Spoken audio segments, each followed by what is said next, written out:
Sa ngalan ng Ama at ng Anak at ng Espiritu Santo. Amen. Sumainyo ang Panginoon. At sumainyo rin. Sinimulan natin ang panahon ng Kwaresma nitong nakaraang Miyerkules ng Abo at ngayon ang unang linggo ng panahong ito ng pagbabalik loob sa Panginoon. Pagninilayan natin ang realidad ng tukso na nauuwi sa pagkakasala. Ang panalangin natin sa Panginoon, palakasin niya tayo at gawing matalino sa mga panahong tinutukso tayo upang magkasala at ito'y ating maiwasan. Aminin natin ang ating mga kasalanan upang maging marapat tayong gumanap sa banal na pagdiriwang. Sinugong tagapagpagaling sa mga nagsisisi, Panginoon, kaawaan mo kami. Panginoon, kaawaan mo kami. Dumating na tagapag-anyayang mga makasalanay magsisi, Kristo, kaawaan mo kami. Kristo, kaawaan mo kami. Nakaluklok ka sa kanan ng Ama upang ipamagitan kami, Panginoon, kaawaan mo kami. Panginoon, kaawaan mo kami. Kaawaan tayo ng makapangyarihang Diyos, patawarin tayo sa ating mga kasalanan at patnubayan tayo sa buhay na walang hanggan. Amen. Manalangin tayo. Ama naming makapangyarihan, sa taong-taong pagdiriwang ng paghahandang 40 araw para sa Pasko ng Pagkabuhay, kami naway lalong umunlad sa pagtuklas sa hiwaga ng tagumpay ni Kristo upang masundan namin siya sa pamumuhay na marangal. Bilang aming tagapamagitan kasama ng Espiritu Santo, magpasawalang hanggan. Amen.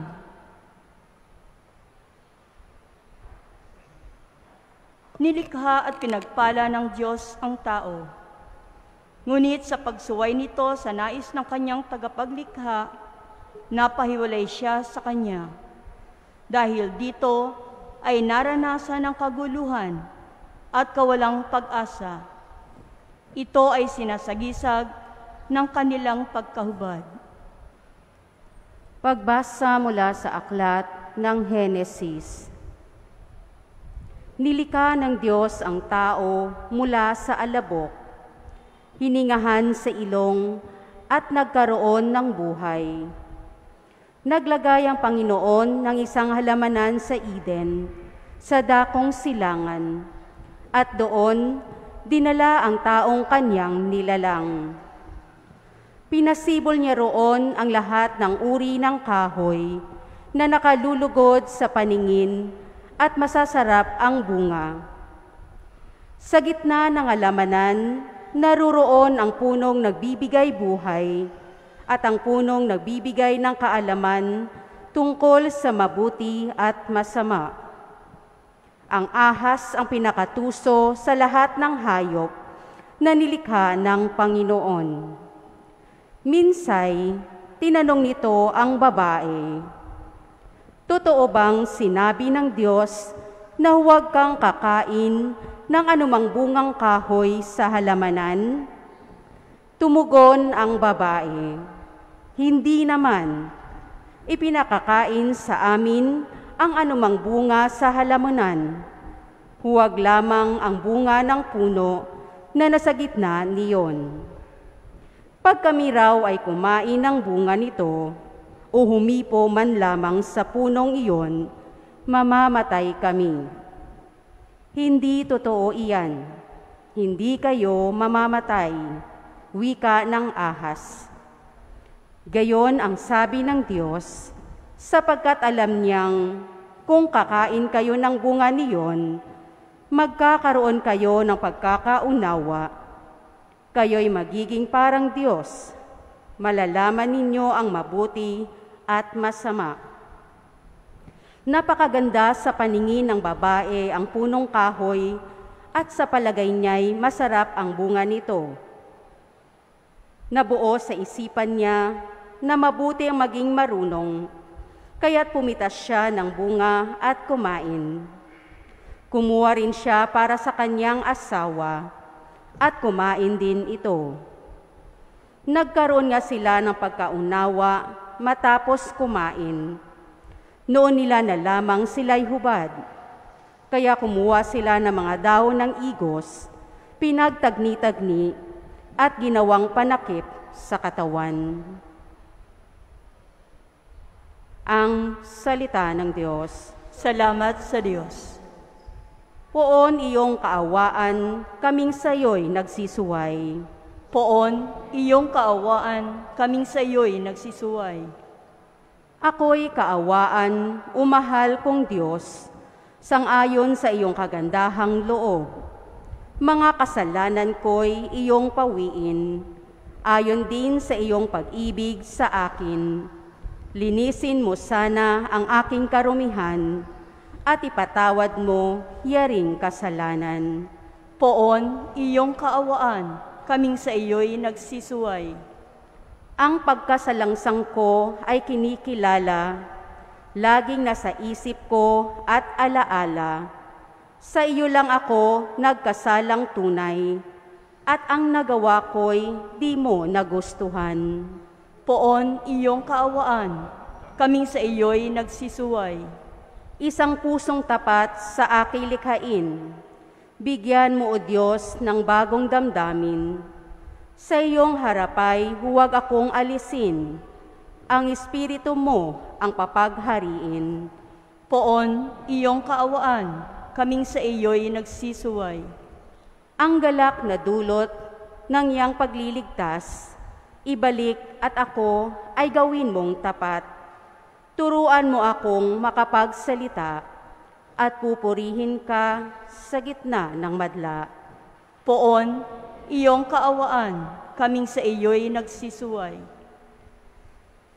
Inihahambing ni San Pablo ang pagsuway ni Adan sa pagsunod ni Jesus. Ang biyaya ng pagliligtas na hatid ng kamatayan at muling pagkabuhay ni Jesus ay higit na makapangyarihan sa bisa ng kasalanan na umaalipin sa sangnilikha. Pagbasa mula sa sulat ni Apostol San Pablo sa mga taga-Roma. Mga kapatid, ang kasalanan ay pumasok sa sanlibutan sa pamamagitan ng isang tao, at ang kamatayan sa pamamagitan ng kasalanan niya. Dahil dito, lumaganap ang kamatayan sa lahat ng tao, sapagkat ang lahat ay nagkasala sa pamamagitan ng isang tao, si Adan. Naghari ang kamatayan dahil sa kanyang kasalanan. Ngunit sa pamamagitan din ng isang tao, si Jesucristo, higit ang kinamtan ng mga kinahabagan ng sagana at pinawalang sala. Sila'y maghahari sa buhay. Kay laki ng kahigdan ng pagpapalang ito kaysa sa kasawiang iyon. Kaya't kung paanong nagbunga ng kaparusahan sa lahat ng ang kasalanan ng isang tao, ang pagkamatuwid naman ng isang tao ay nagdulot ng kapatawaran at buhay sa lahat. Sapagkat sa pagsuway ng isang tao ay marami ang naging makasalanan. Gayon din naman, marami ang pawawalang sala sa pagsunod ng isang tao. Ang salita ng Diyos. Salamat sa Diyos.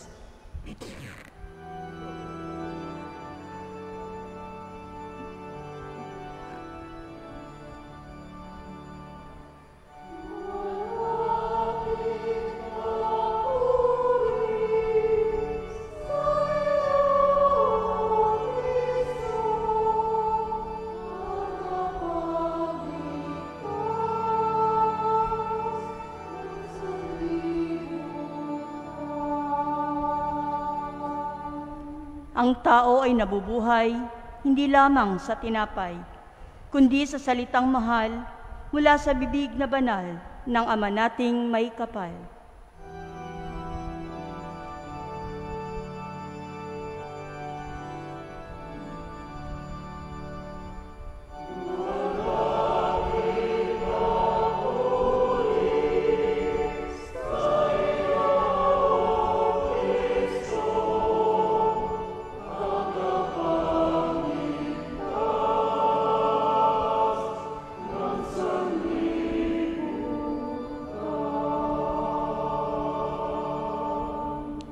Sumainyo ang Panginoon. At sumainyo rin. Ang mabuting balita ng Panginoon ayon kay San Mateo. Papuri sa iyo, Panginoon.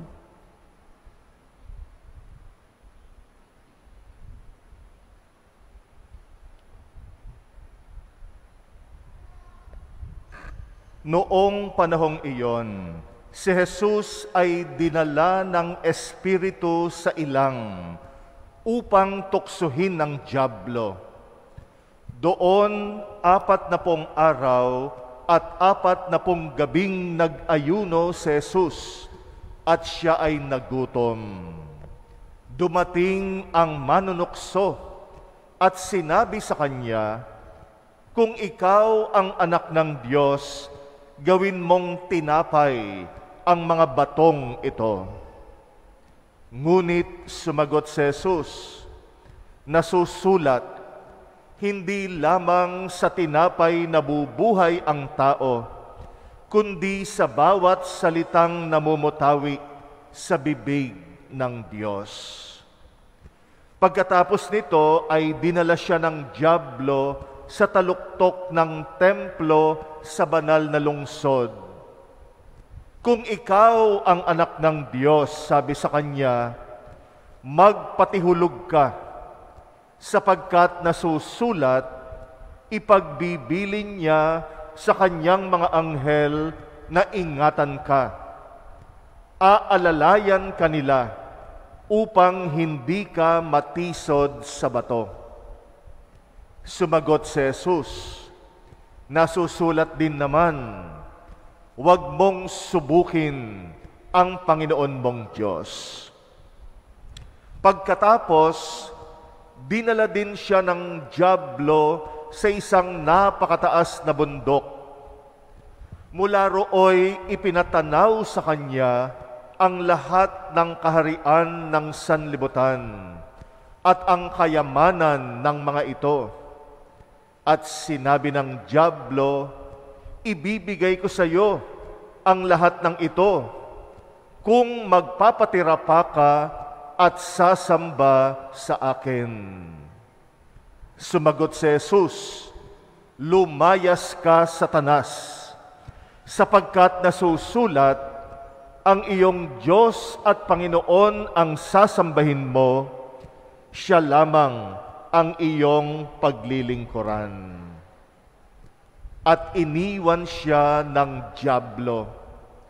Dumating ang mga anghel at naglingkod sa kanya.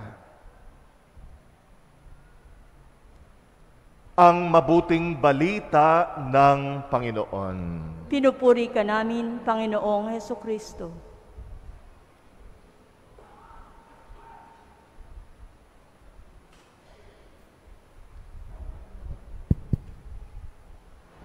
Kailan ka huling nahulog sa tukso? At bakit ka nahulog sa tukso? Paano kang nahulog sa tukso na magkasala? At ano kaya ang gagawin mo para sa susunod hindi ka na mahuhulog sa tukso ng pagkakasala? Ito ang mga tanong na gusto nating pagnilayan sa unang linggo na ito ng Kwaresma. Habang tayo ay nagsisikap magbalik loob sa Diyos, habang tayo ay pumapasok sa panahon ng pagsisisi, ang panahon ng Kwaresma, gusto nating pagnilayan yung ugat ng pagkakasala natin. At ito yung tukso. Yung tukso ang simula ng ating pagkakasala. Totoo ang tukso sa buhay natin. Araw-araw, tinutukso tayo. Yung tukso ay habang napapalapit tayo sa Panginoon, lalo tayong tutuksohin. Tandaan mo yan. Habang determinado ka na magbalik loob sa Diyos, at kung kailang desidido ka na magsilbi sa Diyos, lalo kang tutuksohin. Kaya kung akala natin na ngayong gusto na nating maglingkod sa Panginoon, simula ngayon magdadasal na ako palagi, simula ngayon tutupad na ako ng kalooban ng Diyos, siguro naman malilibre na ako sa tukso, nagkakamali tayo. Habang gusto nating mapalapit sa Diyos, lalong titindi ang tukso natin. Dahil ayaw ng demonyo na mapalapit tayo sa Diyos. Ayaw ng demonyo, pipigilan niya na magbalik loob tayo sa Kanya. Kaya asahan na natin yan. Kapag ka nagdesisyon ka, magbalik loob sa Diyos, madadagdagan palalo ang tukso sa iyo. Kung kailan ka nakapangumpisal na, kung kailan ka napatawad na sa kasalanan mo, saka pa uli darating ang mas malaking tukso. Pagsisikapan ng demonyo na hindi tayo magtatagumpay sa plano nating pagbabalik loob sa Diyos. Kaya nga kailangan humanda tayo. Kailangan alerto tayo. At kailangan pag-aralan natin ang karanasan natin ng tukso. Yung tukso ay tinig na naririnig natin sa puso natin maliban sa tinig ng Diyos. Kaya nga, karibal ng tinig ng Diyos yung tukso. Habang pinakikinggan natin ang tinig ng Diyos sa puso natin, merong bumubulong na isa pang tinig. Nag-aalok sa atin ng mga pangako. Kaya nga nadidistract tayo, nadidistorbo tayo sa ating planong sundin ang kalooban ng Diyos. Ganyan ang tukso. At yung tukso, hindi magpapakita na siya ay masama. Yung tukso, laging kaakit-akit. Yung demonyo, hindi mo makikitang may sungay. Hindi mo rin makikita yung buntot niya. Makakakita ka ng liwanag kapag ikaw ay tinutukso. Sabi nga, ang demonyo nag-aanyong anghel. Kaya nga kung hindi tayo matalas sa ating pangingilatis, mapagkakamalan nating tama yung mali. At yung mali, siya nating gagawin. Kasi akala natin tama. Kaya mahalagang hahasain natin yung pagkilatis natin. Yung mga bulong na naririnig natin sa puso natin. Yung mga tinig na nagtatalo na naririnig natin sa puso natin ay kikilatisin nating mabuti. Numero unong kailangan natin matinding pagdarasal. Kung merong grasya ang matinding pananalangin, tinutulungan tayo ng Diyos makita yung tama sa mali. Kung merong bunga ang pakikipagkaisa natin sa Panginoon sa dasal, ay binibigyan niya tayo ng kakayanan, kilatisin kung ano yung tama sa mali. Kaya kung hindi ka na nagdadasal, o yung dasal mo irregular na, yung dasal mo paminsan-minsan na lang, at yan din ang gagawin ng demonyo, yung ilayo ka sa dasal. Kaya nga minsan nakakaramdam tayo, nakakatamad namang magdasal, bukas na lang ako magdarasal. imbis na araw-araw kang nagdarasal. Pati pagsisimba, umambon lang konti, nako, ayoko na magsimba. Nakakatamad, umaambon. Kaya nga nung umambon nung kailan, konti na nagsimba. Kaya yung mga maliliit at walang kwentang dahilan, ginagawa nating malaking dahilan para hindi tayo makapanalangin, hindi tayo makapagsimba, nagwagi ang demonyo na ilayo tayo sa panalangin.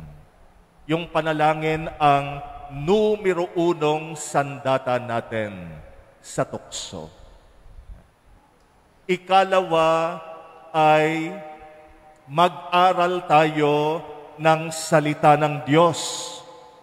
Si Jesus nung tinutukso, ang pangontra niya sa demonyo, salita ng Diyos. Gawin mong tinapay ang batong ito. Pero sabi ni Jesus ay hindi lamang sa tinapay nabubuhay ang tao, kundi sa salita ng Diyos. Magpakahulog ka kasi anak ka ng Diyos. Dahil nasusulat, sasaluhin ka ng mga anghel. Kahit yung demonyo gumagamit ng salita ng Diyos. Pero sabi na naman ni Jesus, salita rin ng Diyos ang pangontra niya, huwag mong subukin ang Panginoon mong Diyos. At yung panghuling tukso ay ibibigay sa iyo ang lahat ng ito, sambahin mo lang ako. At ang sabi ng Panginoon, salita na naman ng Diyos, nasusulat, ang Diyos lang ang dapat mong sambahin. Kaya mag-aral tayo ng salita ng Diyos. Kapag kaaral tayo sa salita ng Diyos, pinagninilayan natin ito araw-araw, nakatanim sa isip at puso natin yung salita ng Diyos, may sandata tayo. Kapag ka dumating ang tukso. At yung demonyo talagang aggressive. Kung mabigo siya isang beses, babalikan ka niya. Kaya nga lagi tayong maging alerto. Walang araw na nakatunganga tayo. Walang araw na nagpapabaya tayo. Walang araw na hindi tayo disiplinado. Kailangan disiplinado tayo sa pananampalataya para pag dumating yung tukso, makita kaagad natin yung buntot. Bagamat nag-aanyong anghel ang demonyo, ay kung ikaw ay aral sa salita ng Diyos, madaling makita yung buntot. Madaling maamoy ang demonyo. Yung talagang babad sa panalangin, mabilis maamoy kung ito ay masama, kung ito ay tukso ng demonyo. Kaya nga ngayong Kwaresma, pinadadagdagan tayo ng oras ng pananalangin dahil sandata natin yung panalangin. Pinadadagdagan sa atin yung pagninilay ng salita ng Diyos dahil sandata natin yung salita ng Diyos laban sa tukso. At higit sa lahat, magsanay tayo ng kabanalan. Yung kabanalan, yan ay isang habit, good habit. Katulad din naman na ang kasalanan ay isa ring habit, kaya lang bad habit. At ang isang salita sa bad habit, bisyo. Yung kasalanan, bisyo yan. Bad habit. Kaya kailangan putulin natin yung bad habit ng pagkakasala. Magsanay tayo ng kabanalan. Kung gusto nating maging banal, magsanay ka araw-araw kahit sa mga maliliit na pagkakataon ng kabanalan. Kung ikaw ay nahihirapang magpatawad na isang paraan ng pagpapakabanal, magsanay kang magpatawad. Magsimula ka sa maliliit. maging mapagpasensya ka. Huwag ka agad manghuhusga. Huwag ka agad magagalit. Sana yan. Pagka marunong tayong magpatawad ng mga maliliit na kasalanan, kinalaunan kahit malaking kasalanan, magiging madali na magpatawad. Kung madamot ka, na marami sa atin madamot, at bawat isa sa atin may karamutan, magsanay tayong maging mapagbigay. Kaya yung pagbibigay, sinasanay din yan. Magbigay ka hanggang masanay ka ng magbigay. Masakit magbigay kasi may nawawala sa'yo. Pero kung naiisip mo na yung ibinibigay mo nakakatulong sa Kanya ng higit sa'yo, ay yung pagbibigay hindi na magiging masakit kinalaunan. Masasanay na tayo na tumulong sa kapwa. Kaya ganun ang kabanalan. Ang kabanalan is a good habit. Magkakaroon tayo ng kabanalan hindi sa isang upuan lang. Magkakaroon tayo ng kabanalan kung nagsasanay tayong magpakabanal araw-araw. Kaya itong 40 days ng Kwaresma, ito ay training. Ito ay exercise of holiness. Nagsasanay tayo, may extra effort tayo na tayo ay magpakabanal. Ang layunin natin, maging malakas tayo sa oras ng tukso. Si Jesus, nagsanay din siya bilang tao, bagamat ang Panginoon ay Diyos na totoo, pero tao rin siyang totoo. Nagsanay din siya ng kabanalan. Dinisiplina rin niya yung sarili niya. Kaya nga nandun siya sa disyerto, nagfa-fasting, 40 days and 40 nights. Nagsasanay magsakripisyo. Kasi kinalaunan, isasakripisyo niya buhay niya alang-alang sa atin. Kaya ano yung huling tukso na ikaw ay nahulog? Bakit ka nahulog? Paano ka nahulog? Pag-aralan mo. Sa susunod, pagnilayan mo na hindi ka na mahulog muli sa tukso. Ang tukso lalayo sa atin kung mauuna tayo. Kaya lang lumalapit din yung tukso, pinagbibigyan natin, ine-entertain natin, tumitikim tayo. Kaya nga para lumayo ang tukso, diba, tukso, layuan mo ako. Pero bago lumayo yung tukso, ikaw muna maging determinado ka, ikaw na mismo ang una at kusang umiwas at lumayo sa tukso. Mas madaling umiwas kesa labanan kapag nariyan na yung tukso. Kaya habang malayo pa yung tukso, naaamoy-amoy mo na yung tukso, umiwas ka na. Hindi yung ine-entertain mo pa. May asawa ka na nga, nakikipag-text ka pa. Hindi ko naman itutuloy. Hanggang mahulog ka na. Ganon ang tukso. Kaya nga, first moment, unang sandali ng tukso, umiwas ka na. At lagi nating iisipin yung mawawala sa atin kapag nahulog tayo sa tukso. Huwag yung inaalok ng tukso. Siyempre yung demonyo merong iaalok sa atin. Tayo naman nabibighani.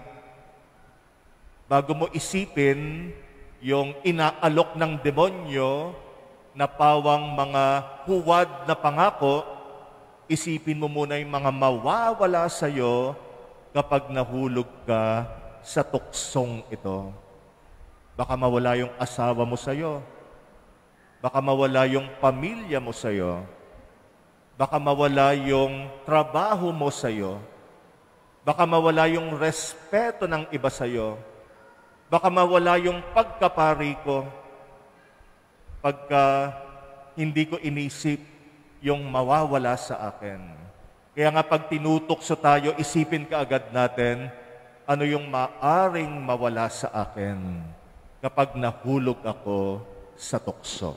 Mga kapatid, labanan, umiwas tayo sa tukso, magsanay tayo ng kabanalan, hasain natin ang sandata laban sa tukso, wala sana sa atin matukso, mahulog sa tukso, lalo na yung mga malalaking tukso ng buhay.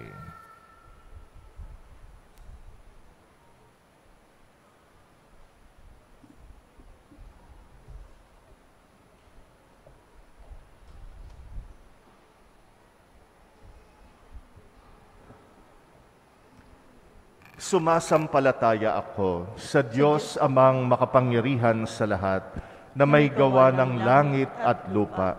Sumasampalataya ako kay Kristo, iisang anak ng Diyos, Panginoon nating lahat.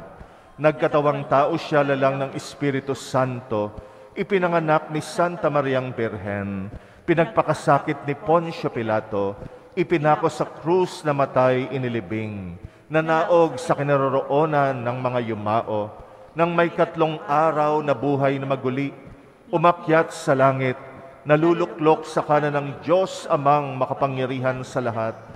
Doon magmumulang paririto at huhukom sa nangabubuhay at nangamatay na tao.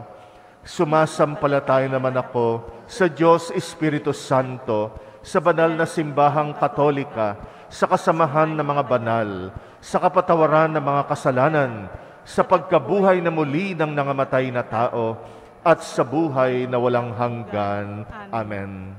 Mga kapatid, ngayon pinapaalala sa atin na hindi tayo nabubuhay sa tinapay lamang. Sa makatuwid, hilingin natin sa Diyos ang biyayang makapamuhay ng tapat sa Kanyang salita. Ating itugon, Ama, panatilihin mo kami sa iyong salita. Ama, panatilihin mo kami sa iyong salita. Gawin mong tapat na tagapagpahayag ng iyong salita, kaming iyong simbahan. Kami dumadalangin. Ama, panatilihin mo kami sa iyong salita. Tulungan mo ang lahat ng mga namamahala na maging tapat sa iyong salita sa kanilang paglilingkod sa aming bayan. Kami dumadalangin. Ama, panatilihin mo kami sa iyong salita. Pukawin mo ang aming mga puso tungo sa pagsisisi.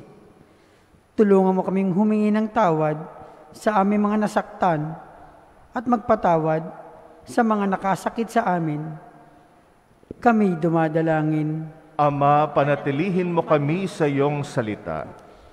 Itinataas din namin sa iyo ang lahat ng mga social worker at silang lahat na nagtataguyod ng dignidad at karapatang pantao. Kami dumadalangin. Ama, panatilihin mo kami sa iyong salita. Salubungin mo ang mga yumao naming mahal sa iyong walang hanggang pag-ibig. Aliwin mo kaming nagdadalamhati sa kanilang paglisan. Kami dumadalangin. Ama, panatilihin mo kami sa iyong salita. Itaas din natin ang mga kapatid nating nangangailangan ng panalangin, ang mga pangangailangan ng ating pamayanan at ang ating personal na mga kahilingan. Kami dumadalangin. Ama, panatilihin mo kami sa iyong salita. Panginoon, tulungan mo kami sa oras ng tukso. Nawa ay iadya kami sa pagkakasala sa pamagitan ng aming panalangin at ang aming pagiging babad sa iyong salita.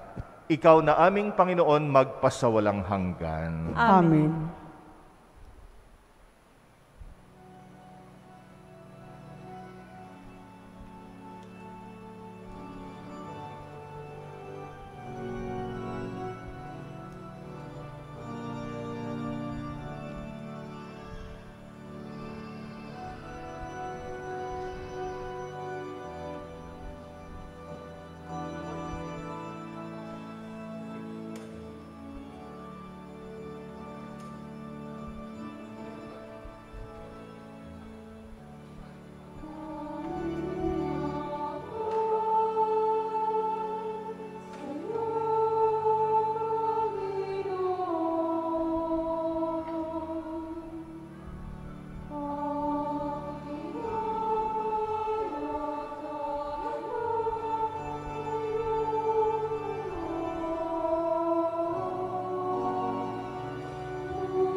Manalangin kay mga kapatid upang ang paghahain natin kalugdan ng Diyos Amang makapangyarihan. Tanggapin nawa ng Panginoon itong paghahain sa iyong mga kamay, sa kapurihan niya at karangalan sa ating kapakinabangan at sa buong sambayanan niyang banal. Ama naming lumikha, gawin mong kami maging marapat maghain sa pagdiriwang namin ngayon ng pagsisimula ng banal na panahon ng 40 araw na paghahanda para sa Pasko ng Pagkabuhay sa pamagitan ng Jesucristo kasama ng Espiritu Santo magpasawalang hanggan. Amen. Sumainyo ang Panginoon. At sumayo rin. Itaas sa Diyos ang inyong puso at diwa. Tinaas na namin sa Panginoon. Pasalamatan natin ang Panginoong ating Diyos. Marapat na siya ay pasalamatan. Ama naming makapangyarihan, tunay ngang marapat na ikay aming pasalamatan sa pamagitan ng Jesucristo ang aming Panginoon. Sa kanyang 40 araw na pagtitiis ng kagutuman, ay nagbibigay kahulugan sa panahong ito ng pagpapakasakit para sa kapwa-tao. Ang pagtalikod niya sa tuksong maging makasarili ay nagtuturo sa aming harapin ang pagpapakabuti upang kaisa niya ay maging malaya kami sa pagdulog sa hapag ng huling hapunan na siyang hantungan ng lahat sa kalangitan. Kaya kaisa ng mga anghel na nagsisiawit ng papuri sa iyo, nang walang humpay sa kalangitan kami nagbubunyi sa iyong kadakilaan.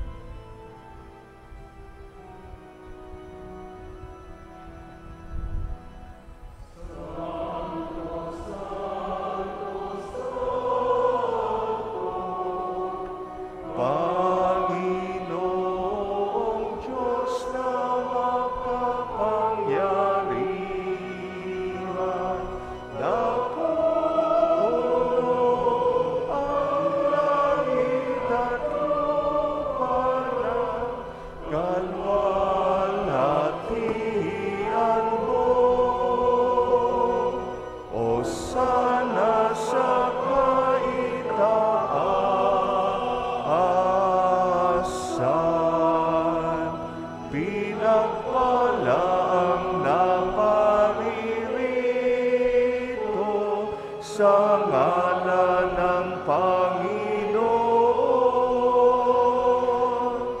o sana sa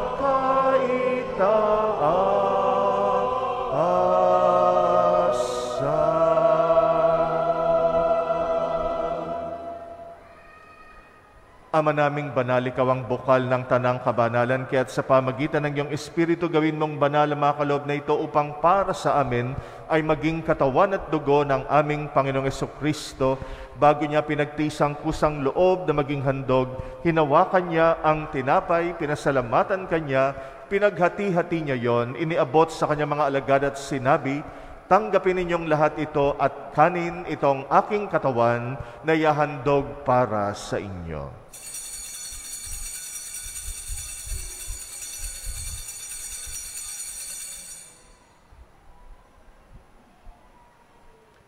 Gayon din naman nung matapos ang hapunan, hinawakan niya ang kalis, muli kanyang pinasalamatan, iniabot niyang kalis sa kanyang mga alagad at sinabi, "Tanggapin ninyong lahat ito at inumin. Itong kalis ng aking dugo, ng bagot walang hanggang tipan, ang aking dugo na ibubuhos para sa inyo at para sa lahat. Sa pagpapatawad ng mga kasalanan, gawin ninyo ito sa pag-alala sa akin."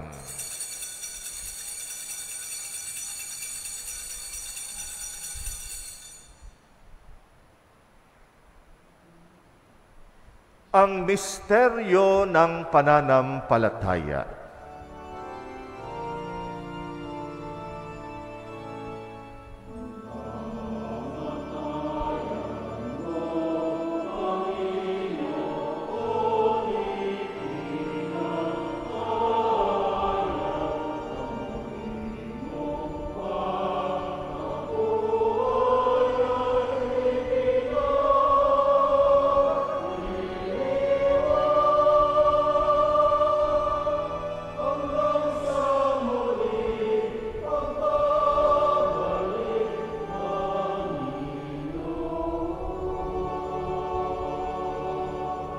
Ama, ginagawa namin ngayon ang pag-alala sa pagkamatay at muling pagkabuhay ng iyong anak, at inaalay namin sa iyo ang tinapay na nagbibigay buhay at ang kalis na nagkakaloob ng kaligtasan. Kami nagpapasalamat dahil kami yung minarapat tumayo sa harap mo para maglingkod sa iyo.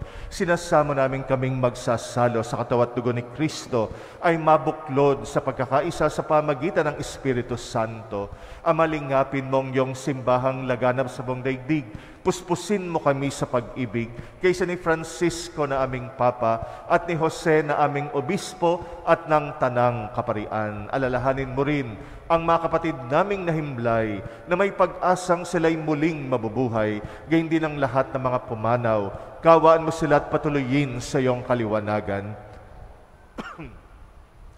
Pagindapatin mo kaming lahat na makasalo sa iyong buhay na walang wakas, kaysa ng mahal na Birheng Maria na ina ng Diyos, ng kabiyak ng puso niyang si San Jose, kaysa ng mga apostol at ang lahat ng mga banal na namuhay dito sa daigdig ng kalugod-lugod sa iyo, may pagdiwang nawa namin ang pagpupuri sa ikarangal mo sa pamagitan ng iyong anak na aming Panginoong Heso Kristo. Sa pamamagitan ni Kristo, kasama niya at sa Kanya lahat ng parangal at papuri ay sa iyo, Diyos Amang makapangyarihan, kasama ng Espiritu Santo, magpasawalang hanggan.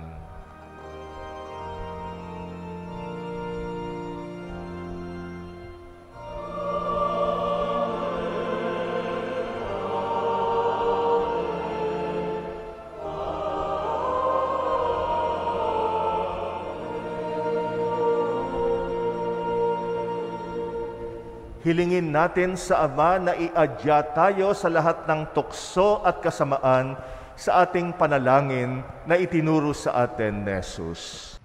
Ama namin, sumasalangit ka, sambahin ang ngalan mo, mapasa amin ang kaharian mo, sundin ang loob mo dito sa lupa para ng sa langit.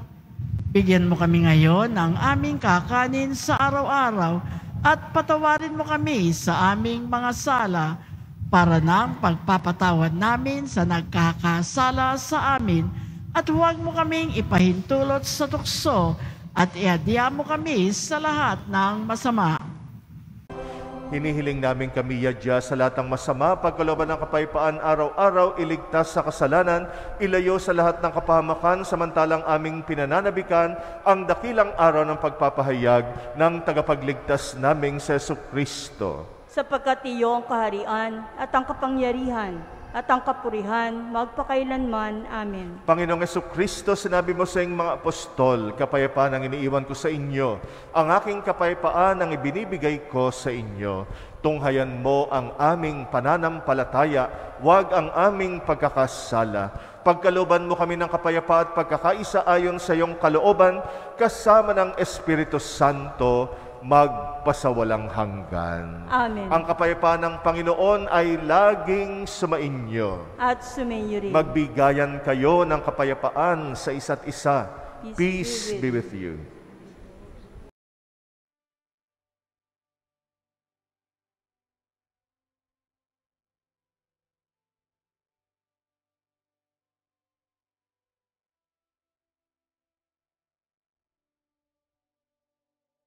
Kordero ng Diyos na nag-aalis ng mga kasalanan ng sanlibutan, maawa ka sa amin.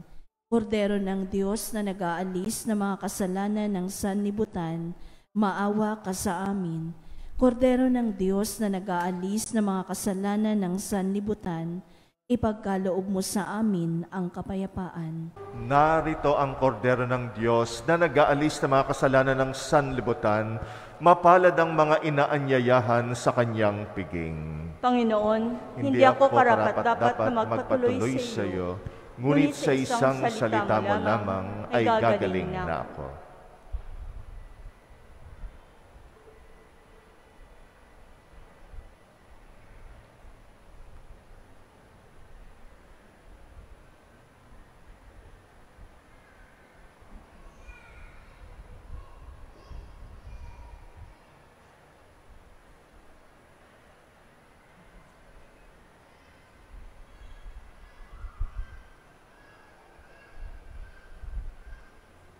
Ang katawan ni Kristo. Amen.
Manalangin tayo.